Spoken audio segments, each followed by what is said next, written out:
اعوذ باللہ من الشیطان الرجیم بسم اللہ الرحمن الرحیم۔ نہایت ہی محترم اور معزز مسلمان بھائیوں اور بہنوں، السلام علیکم ورحمۃ اللہ وبرکاتہ۔ حضرت علی رضی اللہ تعالیٰ عنہ سے پوچھا گیا کہ وہ کون سی عورتیں ہیں جن کو زنا کرنا بالکل معاف ہے، یعنی جن پر زنا کی حد نہیں لگتی، وہ جتنا مرضی زنا کریں لیکن اللہ کے نزدیک وہ بے قصور ہوتی ہیں۔ محترم ناظرین، اس ویڈیو میں حضرت علی رضی اللہ تعالیٰ عنہ کا ایک حیرت انگیز اور ایمان افروز واقعہ بھی بیان کیا جائے گا جو کہ تاریخ اسلام کے حوالے سے بیان ہوا ہے۔ ایک دن حضرت علی رضی اللہ تعالیٰ عنہ کی بارگاہ میں ایک فقیر حاضر ہوتا ہے اور کہتا ہے، ان سے سوال کرتا ہے کہ انہیں کھانے کے لیے کچھ دیا جائے، یعنی وہ فقیر کھانے کے لیے حضرت علی رضی اللہ تعالیٰ عنہ سے سوال کرتا ہے۔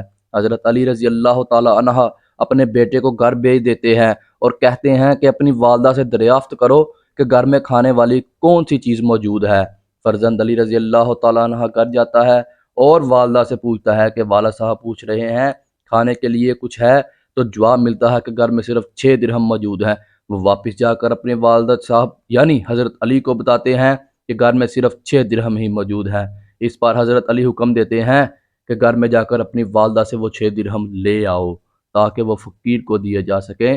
اس پر جب آپ کا بیٹا گھر جا کر اپنی والدہ سے وہ 6 درہم لیتا ہے تو والدہ اسے یہ رقم دیتے ہوئے کہتی ہے کہ اپنے والد صاحب کو بتا دینا کہ گھر میں رات کے کھانے کے لیے کچھ بھی نہیں۔ اب وہ اس فقیر کو 6 درہم دے دیتے ہیں اور اپنے والد یعنی حضرت علی کو بتا دیتے ہیں کہ گھر میں رات کے کھانے کے لیے کچھ بھی موجود نہیں ہے۔ اس پر حضرت علی رضی اللہ تعالیٰ عنہ وہاں سے نکلتے ہیں تاکہ رات کے کھانے کے لیے کچھ بندوبست کیا جا سکے، یعنی کچھ محنت مزدوری کی جا سکے۔ گھر سے باہر آپ دیکھتے ہیں کہ ایک یہودی اپنا اونٹ بیچ رہا ہے۔ آپ اس یہودی کے پاس تشریف لے جاتے ہیں، اس سے دریافت کرتے ہیں کہ اس اونٹ کی قیمت کیا ہے۔ اس پر وہ یہودی کہتا ہے کہ اگر اس اونٹ کی قیمت آج ہی ادا کریں گے تو یہ 100 درہم میں ملے گا، لیکن اگر اس اونٹ کی قیمت 6 روز کے بعد ادا کرو گے تب یہ 140 درہم ہی دوں گا۔ لہٰذا پیسے موجود نہ ہونے کے باعث حضرت علی رضی اللہ تعالی عنہ اس یہودی سے 140 درہم کے بدلے وہ اونٹ لے لیتے ہیں اور 6 روز بعد رقم ادا کرنے کے لیے کہتے ہیں۔ اس شخص سے اونٹ لے کر حضرت علی رضی اللہ تعالی عنہ بازار کی طرف رخ کرتے ہیں تاکہ اس اونٹ کو بیچ کر رقم حاصل کی جا سکے اور رات کے کھانے کا بندوبست کیا جا سکے۔ یہ اونٹ بہت ہی شاندار تھا اور اس کی کھال بھی کافی چمکدار تھی، اس لیے بازار میں اونٹ کو دیکھ کر جمع ہو جاتے اور اس کی نیلامی کا عمل شروع ہو جاتا اور 100 درہم سے لے کر 200 درہم تک اس اونٹ کی بولی لگ جاتی۔ حضرت علی رضی اللہ تعالی عنہ 200 درہم میں اس اونٹ کو فروخت کر لیتے ہیں اور وہاں سے گھر کا راستہ لے لیتے ہیں۔ راستے میں سے یہودی کے گھر جاتے ہیں اور اسے 140 درہم پیش کرتے ہیں۔ یہودی یہ دیکھ کر حیران رہ جاتا ہے اور کہتا ہے کہ حضرت، میں نے یہ شرط رکھی تھی کہ اگر آج ہی کے دن اس اونٹ کی قیمت ادا کرنی ہے تو صرف 100 درہم میں آپ رکھ سکتے ہیں۔ اس پر حضرت علی رضی اللہ تعالیٰ عنہ فرماتے ہیں کہ مجھے اس معاملے کی خبر نہ تھی کہ میں آج ہی کے دن یہ رقم ادا کر پاؤں گا یا نہیں، اس لیے میں نے اس اونٹ کی قیمت 140 درہم ہی دوں گا۔ آپ رضی اللہ تعالیٰ عنہ 140 درہم اس یہودی کو ادا کر کے گھر چلے جاتے ہیں اور باقی کے 60 درہم اپنے بیوی یعنی حضرت فاطمہ رضی اللہ تعالیٰ عنہ کو دیتے ہیں۔ آپ کی زوجہ یہ دیکھ کر حیران رہ جاتی ہیں اور فرماتی ہیں کہ گھر میں صرف 6 درہم تھے جو میں نے آپ کو دیے تھے اور آپ نے اس فقیر کو دے کر رخصت کر دیا، اب یہ 60 درہم کہاں سے آئے ہیں؟ تو حضرت علی رضی اللہ تعالیٰ عنہ جواب دیتے ہیں کہ کیا تمہیں اللہ پر توکل نہیں ہے؟ ناظرین، یہ ایمان افروز واقعہ حضرت مولا علی شیر خدا وجہ اللہ کریم کا ہے اور فاطمہ رضی اللہ تعالیٰ عنہ ان سے سوال کر رہی ہیں۔ اس سے معلوم ہوتا ہے کہ حضرت رضی اللہ تعالیٰ عنہ کو اللہ پر کس قدر توکل تھا، انہیں اس قدر یقین تھا کہ اللہ نے اپنے بندوں کو پیدا کیا ہے تو انہیں رزق بھی وہی دینے والا ہے۔ اس واقعے سے یہ بھی معلوم ہوتا ہے کہ جب انسان اللہ کے راستے میں خرچ کرتا ہے، اتنی رقم وہ خرچ کرتا ہے، اللہ اس رقم کو 10 گنا کر کے اس انسان کو واپس لوٹاتا ہے۔ محترم ناظرین، حضرت علی رضی اللہ تعالیٰ عنہ کے بے شمار واقعات تاریخی کتب سے ملتے ہیں جن سے ہمیں رہنمائی ملتی ہے۔ انہی میں سے ایک ایسا واقعہ بھی ملتا ہے جو زنا کے متعلق ہے اور اپنی نوعیت کا عجیب واقعہ ہے۔ یہ واقعہ اس طرح بیان کیا گیا ہے کہ ایک روز حضرت علی رضی اللہ تعالیٰ عنہ مدینے کی ایک گلی سے گزر رہے تھے تو آپ دیکھتے ہیں کہ چند لوگ ایک عورت کو گھسیٹ کر لے جا رہے ہیں۔ وہ عورت خوف کے مالک کانپ رہی ہے اور مرد اس کو گھسیٹ کر لے جا رہے ہیں۔ جب حضرت علی رضی اللہ تعالیٰ عنہ نے یہ منظر دیکھا تو ان لوگوں سے پوچھا کہ تم اس عورت کو کیوں گھسیٹ کر لے جا رہے ہو؟ ان لوگوں نے حضرت علی رضی اللہ تعالیٰ عنہ سے کہا اس عورت نے مکاری کی ہے، یعنی زنا کیا ہے، اور امیر المومنین حضرت عمر بن خطاب رضی اللہ تعالیٰ عنہ نے حکم دیا ہے کہ اس عورت کو سنسار کر دیا جائے۔ حضرت علی رضی اللہ تعالیٰ عنہ نے جب ان لوگوں کو یہ بات سنی تو آپ نے اس عورت کو ان لوگوں کے ہاتھ سے چھین لیا اور کہا کہ اس معاملے کو میں خود دیکھوں گا، تم لوگ یہاں سے چلے جاؤ۔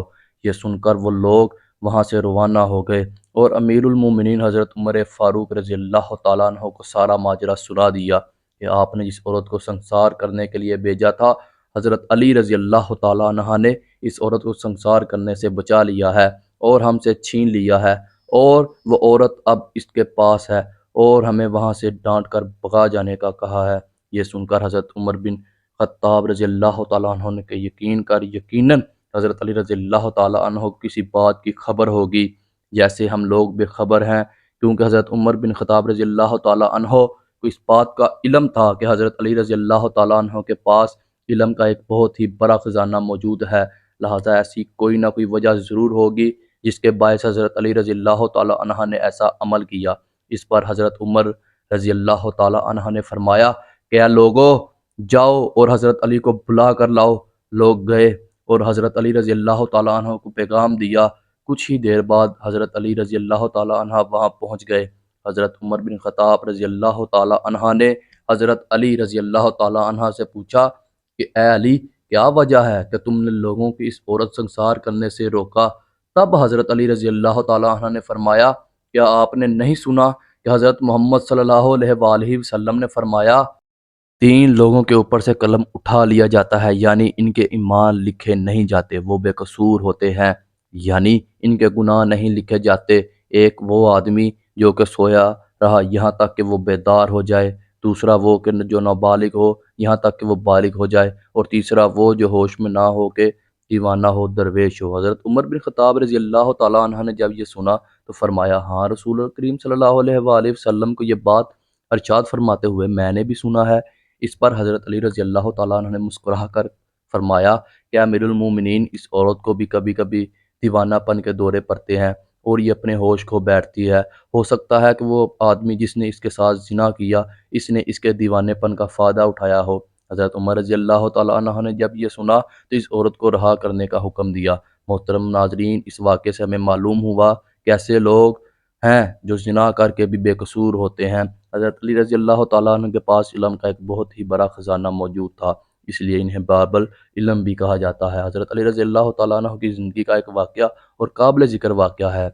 حضرت علی رضی اللہ تعالیٰ عنہ اپنی عبادت پورے وقت پر ادا کیا کرتے تھے، یہی بات کفار اور منافقین کو بھی صورت بہاتی تھی۔ ایک روز منافقین نے یہ طے کیا کہ جب حضرت علی نماز ادا کرنے لگیں گے تو وہ انہیں عبادت سے دور رکھیں گے اور انہیں باتوں میں مشغول کر کے ان کی عبادت میں خلا پیدا کریں گے تاکہ ان کی عبادت تاخیر کا شکار ہو جائے۔ لہٰذا انہوں نے عصر کے وقت حضرت علی رضی اللہ تعالیٰ عنہ نماز کے لیے تشریف لے جا رہے تھے تو انہوں نے آپ رضی اللہ تعالیٰ عنہ کو روکا اور کہا کہ اے علی، ہمیں ایک سوال کا جواب دیجئے کہ وہ کون سے جانور ہیں جو بچے دیتے ہیں اور کون کون سے جانور ہیں جو انڈے دیتے ہیں۔ ان کا خیال تھا کہ حضرت علی رضی اللہ تعالیٰ عنہ ہمیں جانوروں کے نام گنوانا شروع کر دیں گے تو اس عمل میں کئی گھنٹے لگ جائیں گے اور یوں آپ کی نماز قضا ہو جائے گی۔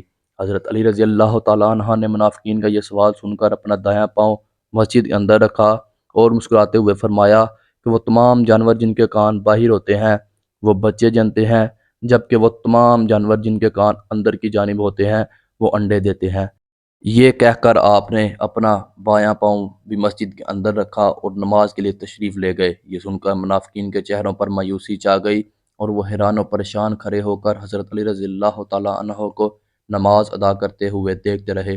ناظرین، حضرت علی رضی اللہ تعالیٰ عنہ کی زندگی سے ایسے بے شمار واقعات ملتے ہیں جو ہمارے لیے نہایت ہی سبق آموز ہیں اور مشعل راہ ہیں۔ اللہ عز و جل سے دعا ہے کہ ہمیں نیکی باتوں کو سننے اور اس پر عمل کرنے کی توفیق عطا فرمائے، آمین یا رب العالمین۔ محترم ناظرین، درخواست ہے کہ اگر میری آج کی یہ معلوماتی ویڈیو آپ کو پسند آ جائے تو برائے مہربانی اس ویڈیو کو لائک اور شیئر کر دیجئے اور میرے اسلامی اصلاحی چینل کو سبسکرائب کر لیجئے۔ جزاک اللہ خیر الکثیر۔ اللہ ہم سب کا حامی و ناصر ہو۔ تو ملتے ہیں اگلی ویڈیو میں، تب تک اپنا خیال رکھیے گا اور کوشش کریں کہ 5 وقت نماز پڑھنے کی توفیق اللہ تعالیٰ آپ کو عطا کرے۔ آمین آمین آمین۔